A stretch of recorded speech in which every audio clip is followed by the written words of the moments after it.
Hi everyone, this is me and welcome to my channel Sania lifestyle. তো চলে এসেছি আজকে আমি একটা নতুন ভিডিও নিয়ে। আজকে আমি তোমাদেরকে দেখাবো কী করে চিকেন কিমা রান্না করতে হয়। তো ফার্স্টেই দেখো, আমি কিন্তু চিকেন কিমাগুলোকে ভালোভাবে কিন্তু ধুয়ে নিয়েছি, জল ঝরিয়ে নিয়েছি। তারপরেই কিন্তু কড়ার মধ্যে আমি দিয়ে দেবো বেশ খানিকটা তেল এবং অনেকটা পরিমাণ কিন্তু পেঁয়াজ। কিমার থেকে কিন্তু আমি পেঁয়াজের পরিমাণটা প্রায় সম পরিমাণ পেঁয়াজ নিয়েছি। তো নিয়ে সেটাকে হালকা ব্রাউন করে নেব। ব্রাউন হয়ে গেলে তার মধ্যে দিয়ে দেব কাশ্মীরি রেড চিলি পাউডার, আর দেব হচ্ছে কিছুটা হলুদ গুঁড়ো, আর দেব লবণ, সামান্য পরিমাণ চিনি, আর দেব হচ্ছে আদা রসুনের পেস্ট।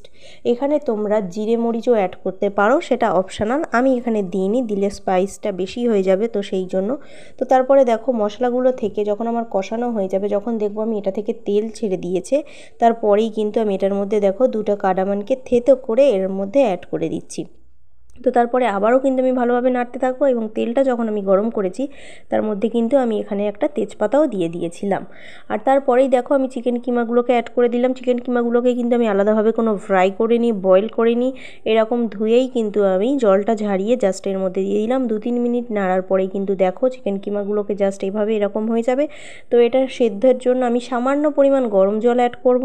এটা হচ্ছে কি না, সিদ্ধ হতে বেশিক্ষণ লাগে না, রান্না হতেও এটা কিন্তু বেশিক্ষণ লাগে না। তো দেখো কতটা সামান্য জল আমি এর মধ্যে অ্যাড করেছি, গরম জল অ্যাড করে দিয়ে এখানে কিন্তু আমি লবণটাকে চেক করে নেব, নিয়ে কিন্তু আমি এটাকে ঢাকনা দিয়ে দেবো স্টিমের জন্য। তো কিছুক্ষণ 6-7 মিনিট এটাকে স্টিম হয়ে যাওয়ার পরেই কিন্তু আমার চিকেন কিমাটা একদম পুরো রেডি হয়ে যাবে। তো এটাকে তোমরা রুটির সাথে খেতে পারো বা ভাতের সাথে খেতে পারো। তো এরকম বানিয়ে খেয়ে দেখতে পারো, আশা করছি তোমাদের ভালো লাগবে। যদি আমার ভিডিওটা ভালো লেগে থাকে, do like, share and subscribe my channel. এবং এটাকে তোমরা কিন্তু টিফিনেও বিভিন্ন রকম চিকেন প্যাটিস বানাতে পারো, চাও দিতে পারো, এভাবে বানিয়ে খেয়ে দেখতে পারো। Thank you for watching.